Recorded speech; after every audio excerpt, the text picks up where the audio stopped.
All right, welcome to the next episode of the beginner tutorial series where we go through the steps of creating your first DirectX 12 application in C++. Last episode was sort of a recap episode since I don't think that in my rush I explained it properly what we were doing. In this episode we will be creating some buffers that we can use to store data on the GPU. Since DirectX handles buffers in a way that allows any resource to be any type almost any time, we need to we can create a wrapper for a generalized resource. We will create a resource folder here and create a wrapper for a D12 resource.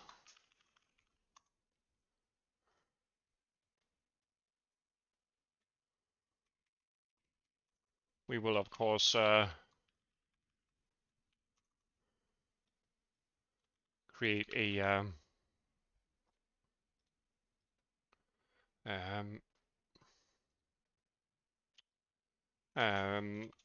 what do you call it? A class here that will, as per usual, you almost know the drill, will inherit from the com pointer, and then we'll wrap a resource interface. We will allow our system to create a empty resource. Resources should be possible to allocate in certain sizes.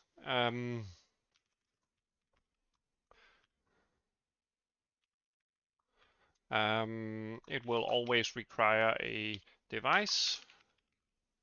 Let me show you if you don't trust me.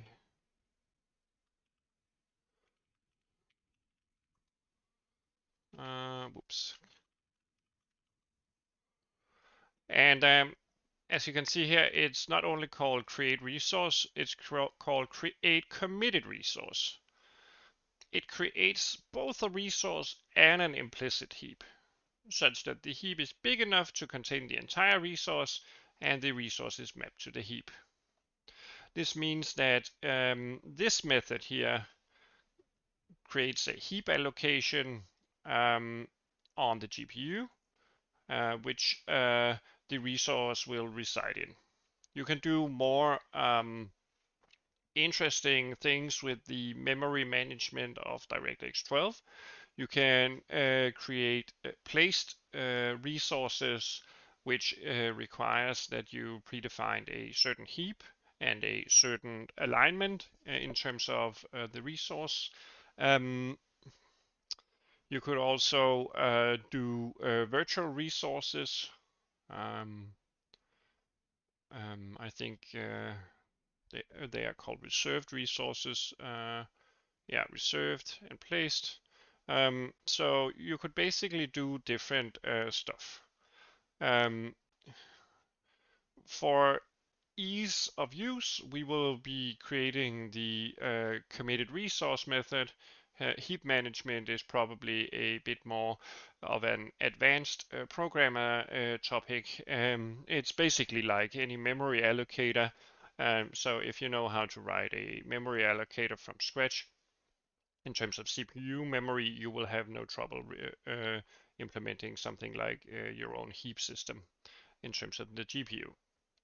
Just be mindful that heaps are of different types. We will return to that not too far out in the future. But this means that we would probably like something about some information about, oops, about the number of bytes we want to allocate. And as I've mentioned, there are different heaps. You need to specify a heap. You might not have seen it in the documentation, but we actually do need to specify which heap this should reside in. Let's see here. Heap properties, we need to fill out a descriptor here for the heap. Since it creates the implicit heap, we need to give it instruction about how the heap will function. We also need to set some heap flags. And then of course we need to do the resource descriptor. And we also need to set a resource state.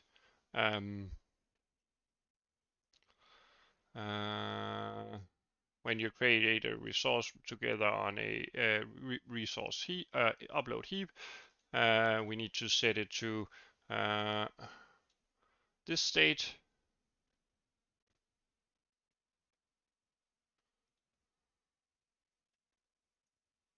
Let's see, generic read.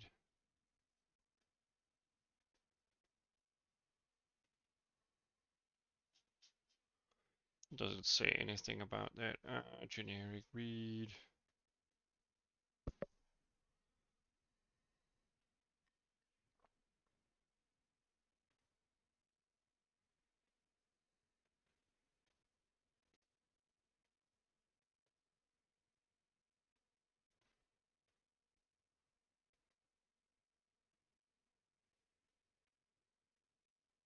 Let's see, do we have any interesting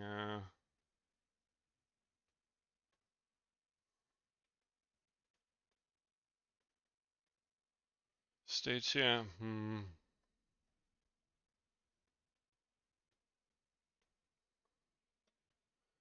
not really.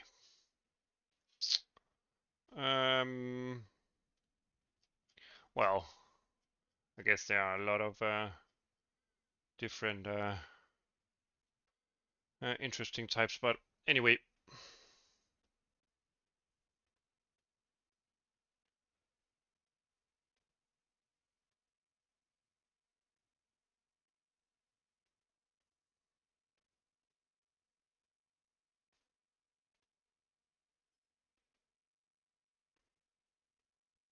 Read-only states, read-only states.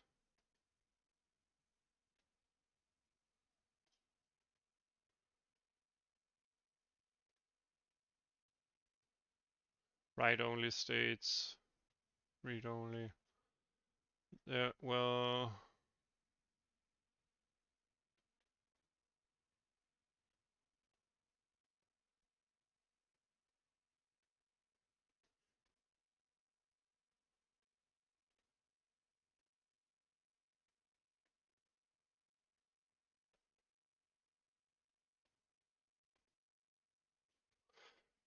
we should transition resources to whatever needed states. We should probably get into that in a future episode. But yeah, let's do a default state. Generic the 3D12 resource state.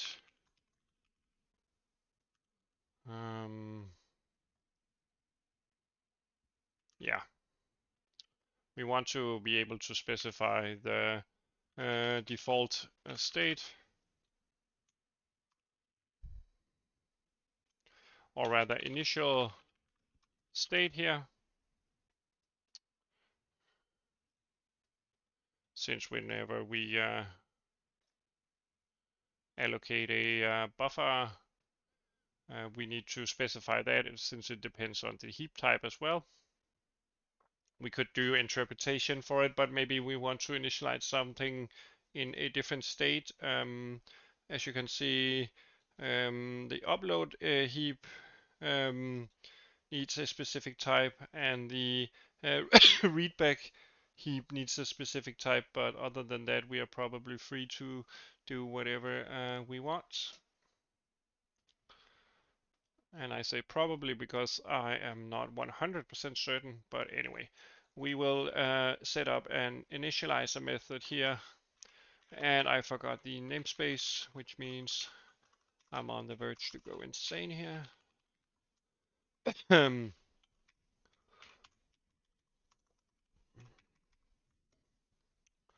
All right. So our create committed resource returns a age result, so we can use our evaluate method here. And we can tell our device to create a committed resource. And we want the heap properties, the 3D12 heap properties. And we will initialize those as 0. The type will, excuse me, be our heap type. There are some other flags here. The node mask is of course 0, since we do not have dual GPU. The visible node mask is also 0 because we do not have any dual GPU set up here. Then we need to set a CPU page property. We have these not available, unknown, write back, combine. For now, we will just use unknown. Trust me on that one. You can always look it up in the documentation. Then we need the memory pool reference that will, excuse me, also be set to unknown.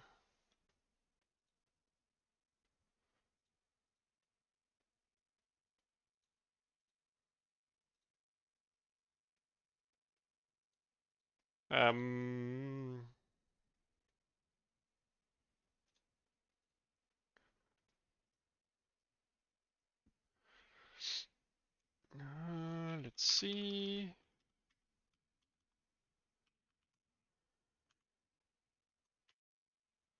And we will not set any heap flags. All buffers and textures. Only buffers. Shader atomics, not zeroed.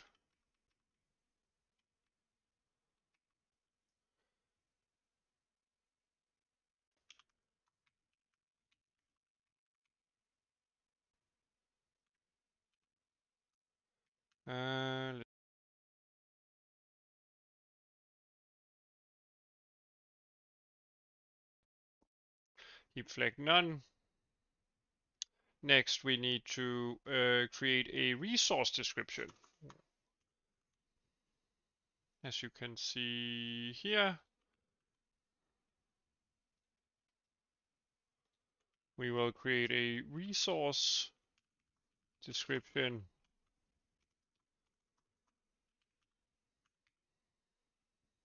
And we will have to specify some information inside that resource description. We will need to specify the dimensions of the resources.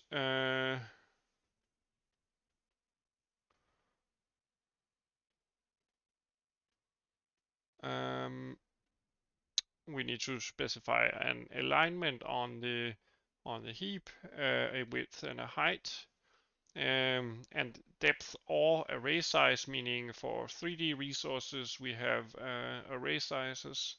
MIP levels are for textures. MIPs are just lower quality representations of, for instance, a texture. We need to specify a format.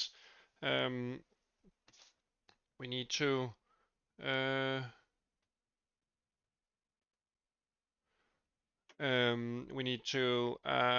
of course, set a sampler. We won't be providing support for multi-sampling in this resource, so that will not matter. we need to specify a layout here.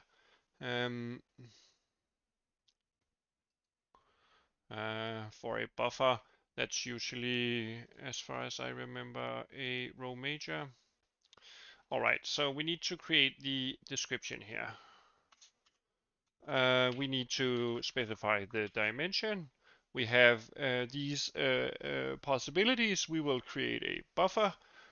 We could create a 1D texture, a 2D texture, 3D texture, or something completely unknown, which will just contain data. We will create a buffer. If we specify the alignment as 0, we will get the default alignment. Our width of this buffer will be the number of bytes. Since this is not a 2D buffer, we can do one continuous allocation of memory, and we simply don't need any height other than one row. The resource description here will be we will fetch the depth or array size. We will only have one in terms of depth. The MIB levels will be 1. We will not be creating any sub-resources here. The format will simply be unknown. We don't care. We will only care about the bytes themselves. So therefore, we do not specify a format. Bytes are bytes. It's up to the programmer to keep track on what is stored inside the buffers. We will do the sampling, which will be a count of 1 and a quality of 0. Since we're not doing sampling, we will do our layout, which is swizzle, undefined swizzle, row major. It's like we have one row and we want to interpret it as a row. We do not want any flags. Therefore, we set it to none. All right. We pass in a reference to our resource description here. I think this one also needs to be a reference. We pass in our initial state. We don't care about the clear value. I think we could set that to null. And then we need somewhere to store it. And you know where we want to store it. We want to store it on our com pointer from this from which this class inherits. We will send an error message if we do not succeed. Let's see, too many arguments in function call. So we do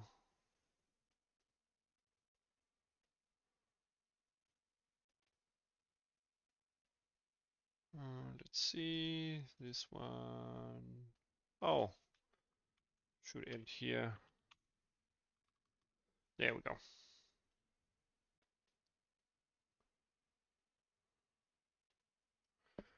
All right, so this is the initialization of our resource.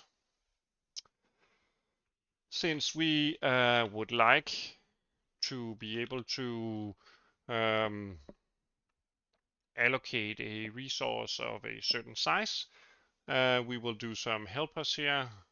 We will define a kilobyte macro where we take our x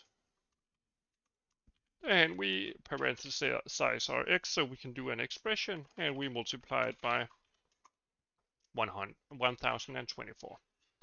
Since 1 byte is 1024th of a kilobyte. All right, so now we of course need to create the good old release function here.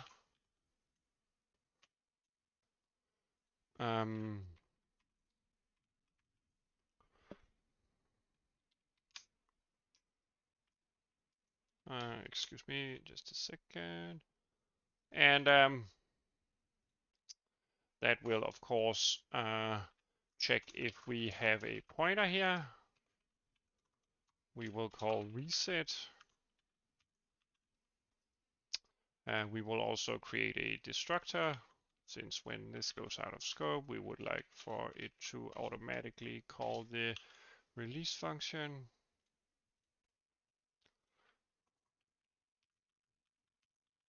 All right. Inside our renderer API, we would like to be able to create a resource here. Did I not store it? Oh, I didn't move it. There we go.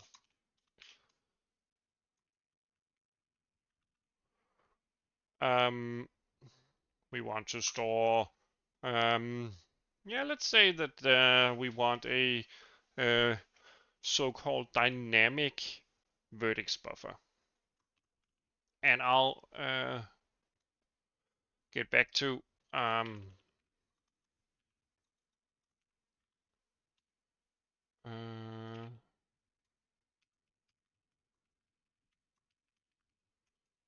what that means.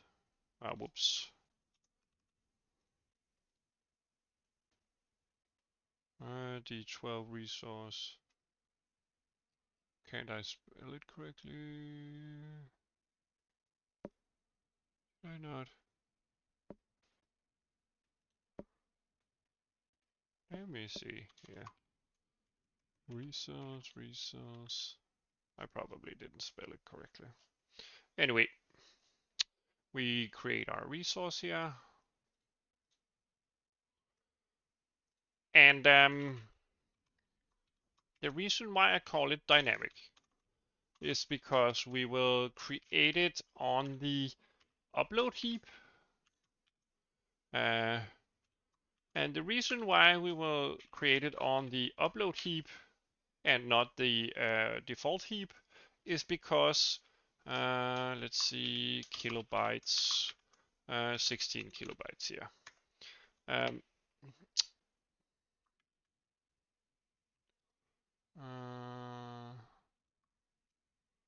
And we would need to pass in our D3D12 resource heap type upload. And remember what our documentation said. The resource state needs to be generic for that. Generic read for that. Let's see.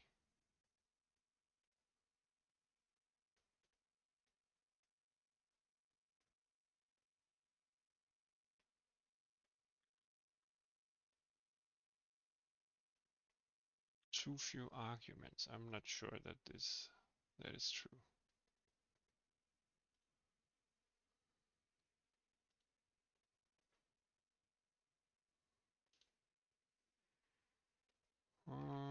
Maybe it doesn't like this.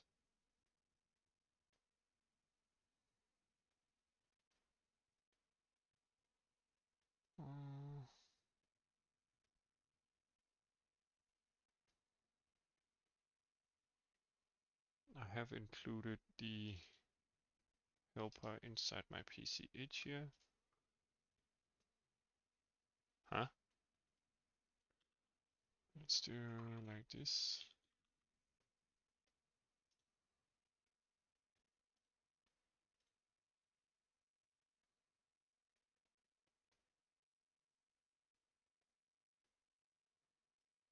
Let's do 16 here. Well,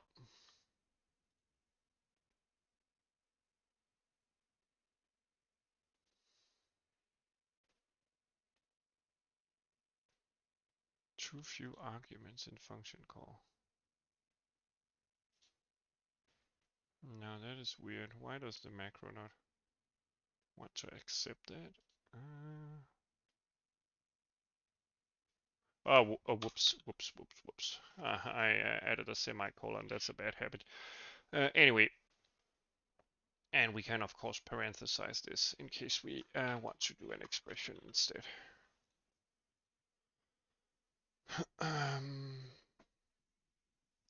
All right, we want to allocate 16 kilobytes on the default, or rather the upload heap with the state of generic read when we initialize our application. A smart trick here is that you can name your buffers. If you get the pointer to the underlying interface, you can set the name, dynamic vertex buffer. And this needs to be a literal. A white character buffer. All right. The reason why we do it on the upload heap is because the upload heap is a place where the CPU can always access. The generally the desktop platforms have kind of like 3 to 4 different memory locations. We have only CPU, default RAM / cache. We have a only GPU, which is the default heap on the GPU. Video RAM. And then we have shared CPU and GPU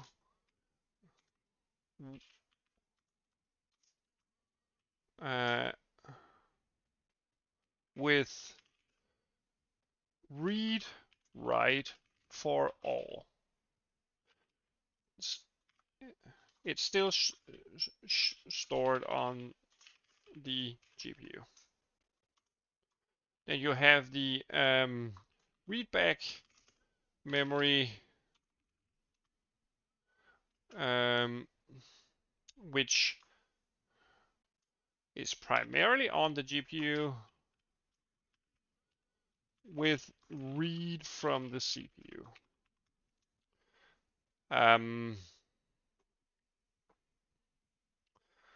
In terms of speed and safety, this is of course the most safe for the GPU to use because the CPU can't just write to it.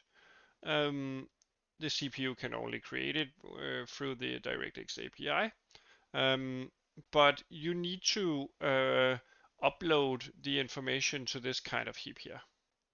This is allocated in a shared memory location, which allows for the CPU to read and write, but it comes with the expense of speed. It's also stored on the GPU, it's just handled differently. All right. The last part is something that they changed in DirectX Ultimate. They did more work on the shared memory model between the CPU and GPU. So yeah,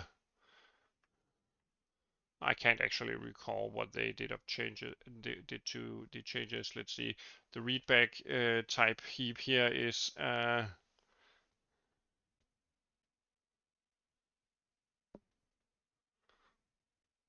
yeah.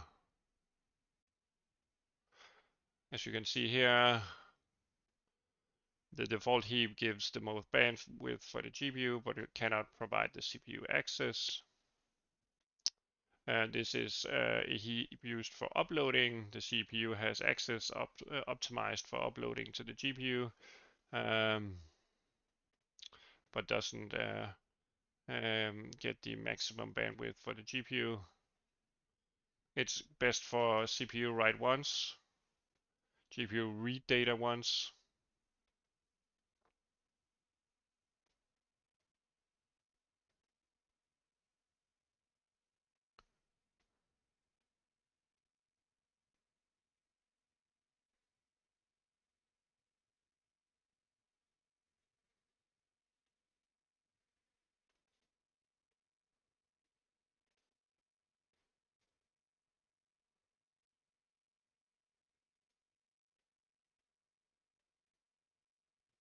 Yeah.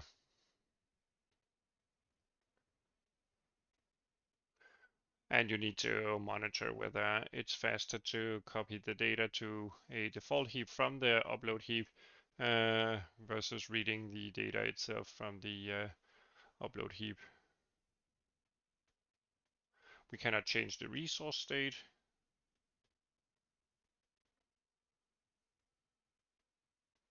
We shouldn't probably do any reads to it from the CPU.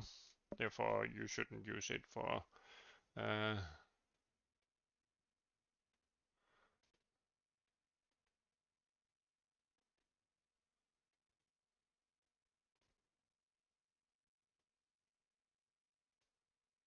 and we can also upload some dynamic data.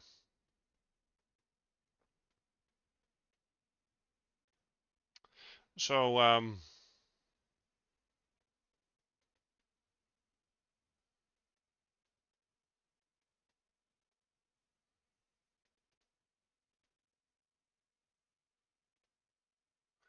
yeah, the reason why we chose the default upload heap here is because the CPU can access it and write to it, and it's also the first step if you ever wanted something to be uploaded to the default heap.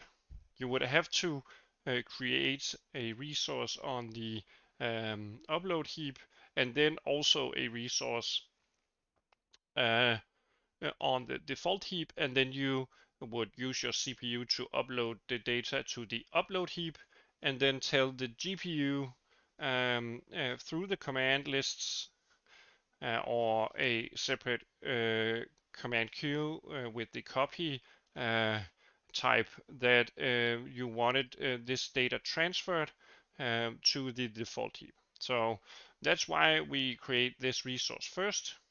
You could, as you saw here, create dynamic data that is uploaded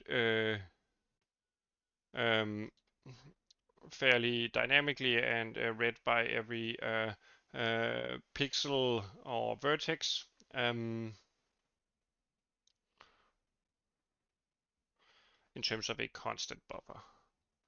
Generally, you would like vertex buffers to be on the default heap, since it's faster in terms of read or write ability for the GPU. And since the vertex buffers are used very often for a lot of computations, you would prefer to do that. Anyway, we have initialized our resource here. I will show you the effect of our construction here. We will, of course, need to release the resource when we are done. But I will compile this, and I will show you one neat little trick in terms of checking that your stuff actually works. We will use NVIDIA Insight. Let's see, for this. And let's see, we will swap to our project here. And we will launch NVIDIA Insight. which is a application that is used for graphics debugging. I will press F11 and record this frame.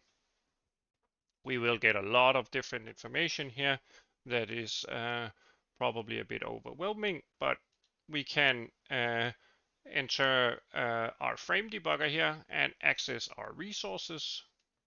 We will see what resources our system has allocated. And we see that we actually have a dynamic vertex buffer.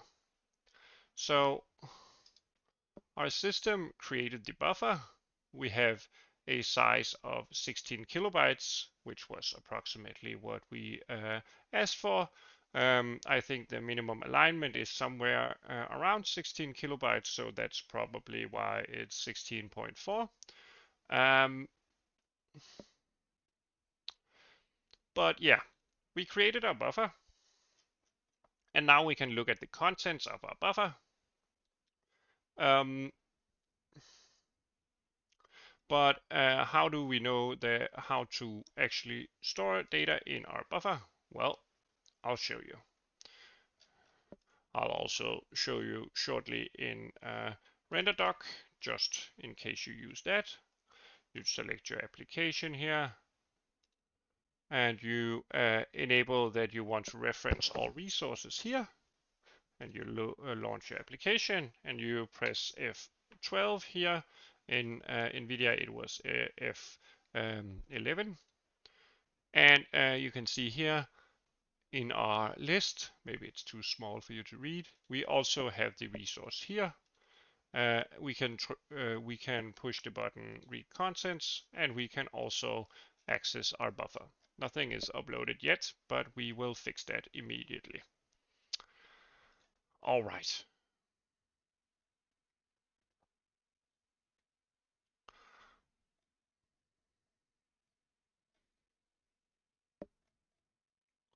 Let's see here.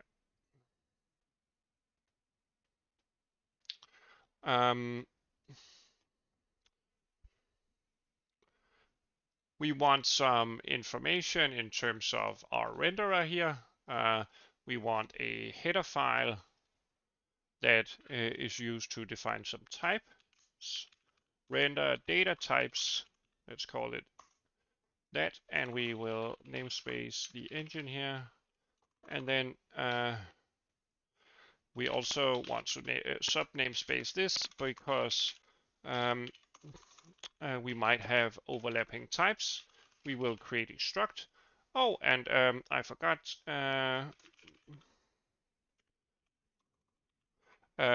We will be using the DirectX math library for this. Since the math library in DirectX simply provides all we need in terms of math to get everything up and running. So therefore, we will include that. We will make sure that this includes our PCH file here. And our renderer, let's see, API will also use this type system, render data types. And let's say we want to create a vertex with a vector.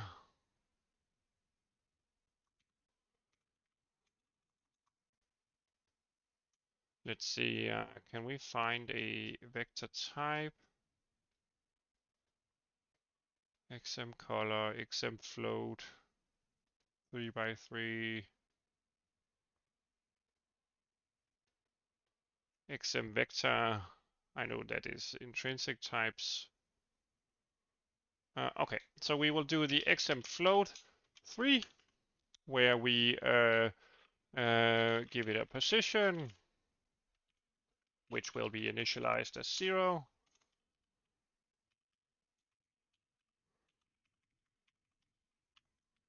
And we would also like a color for our vertex,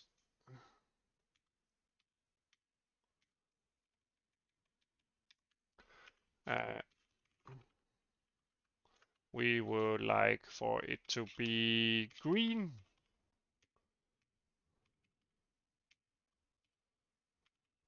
And have an alpha of 1.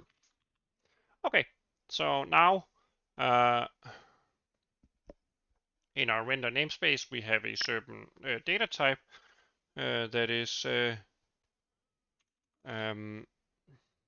data container. Let's see, I specified one float too many here. Wait a minute, this is the initializer. I don't want it to be anything other than black initially, but the alpha is still fine. So let's say that we wanted to create a render vertex. Let's use the namespace of our renderer here, using namespace vertex, or rather a render. And now we can simply type vertex. Vertex data, and we want to set the vertex data, our position here, to be maybe an x of 1, a y of 5, and a z of 3. And then we want our color to be green, as I mentioned. So we do like that, and we do an alpha like this. Then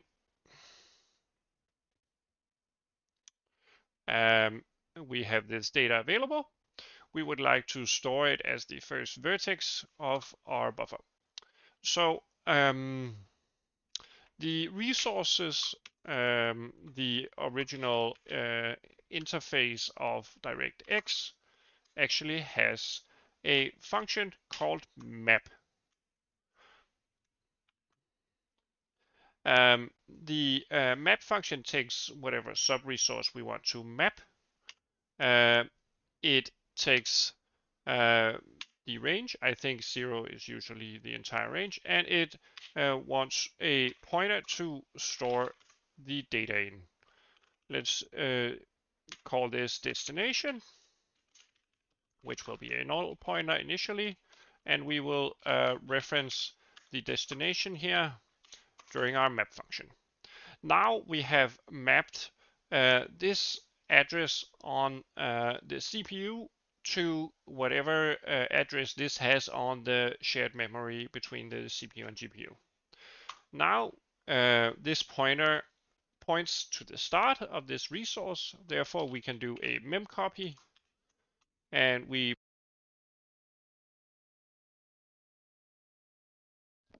our destination, of course. We want to copy from our vertex data, and we want to copy the amount of bytes that is equal to our vertex data structure. And then when we are done, we can unmap the whole thing.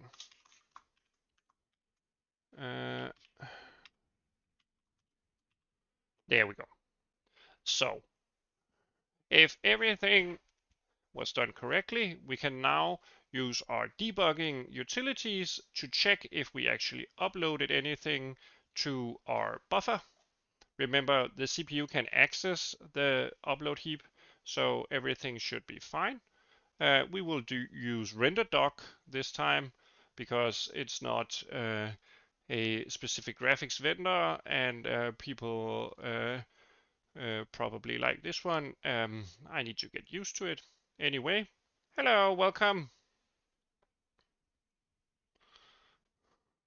And if we click launch here and capture our frame here and access our information here, we know that our dynamic vertex buffer was here. We can open the contents, and you might be able to see that this is no longer 0.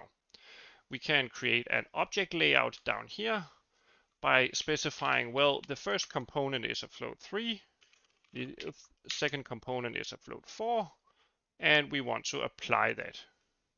As you can see here, the first row in our buffer, it holds a x value of 1, a y value of 5, a z value of 3, and the color green with an alpha of 1. So this actually corresponds directly to this upload here from the CPU. So whenever you want to upload something to the actual GPU heap, you need to use this method, copy all your data into something on the upload heap, and then we will in the future do another call that makes sure that you transfer this information over to the default heap. But this is basically already uploaded to the GPU, and it's possible to read as soon as this is done. Therefore, whenever we set up our pipeline together with our root signature in our next episode, we will be in reach of actually drawing something. The next episode will be a bit long and will entail a lot of different explanations, but once we get a grasp of the pipeline and root signature stuff in terms of DirectX, and at least know how to set up a default pipeline, a simple pipeline, we will actually be able to draw things to our screen that is not just a simple color like the clear color here. So yeah, I expect the next episode to be really interesting in terms of actually using DirectX 12, since we actually don't need to do more setup.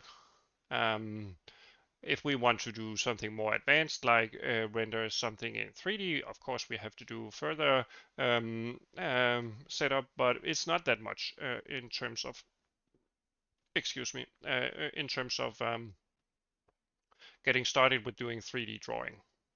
So within potentially 3 episodes, we could do 3D drawings to our screen. All right.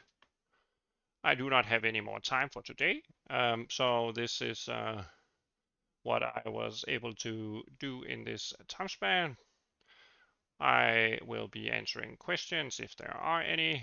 Otherwise, I will have to end the stream shortly. And of course, I will upload the changes here, and they will be available at the GitHub repo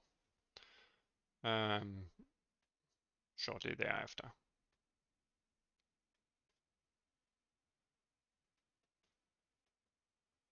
So far,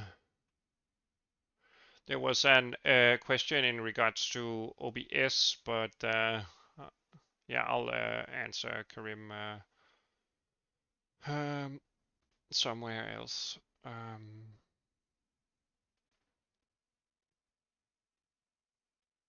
Yeah. Okay.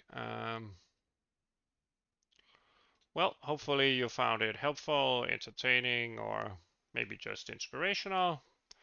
DirectX 12 is not super hard, so therefore, if you stick with it, you should be able to learn it.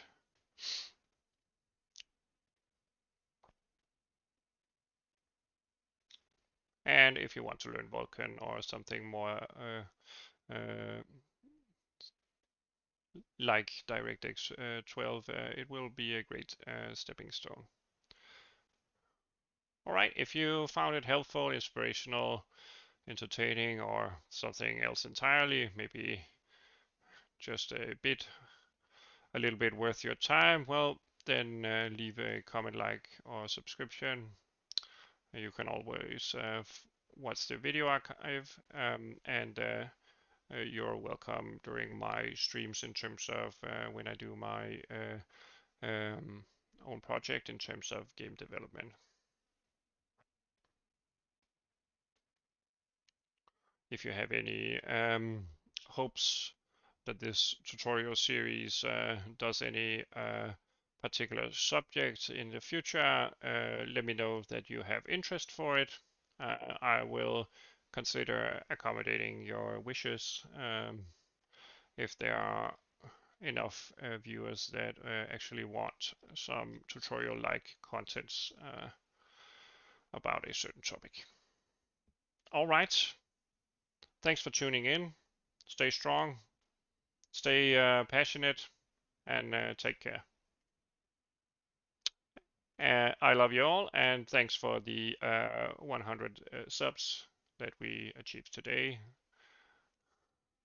My greatest gratitude goes out to every single one of you. All right.